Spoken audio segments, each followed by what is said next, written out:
nikukaribishe kwa ajili ya kumwomba Mungu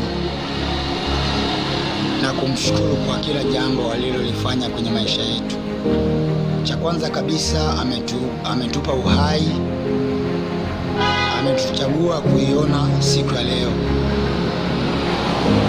Ni jambo la kumshukuru Mungu na kumwambia Mungu asante, kwa sababu ni wewe umeamua mimi niishi, niwe na uhai. Si jambo jepesi, ni jambo kubwa sana katika maisha yetu ya wanadamu. Kuna watu leo sio wazima,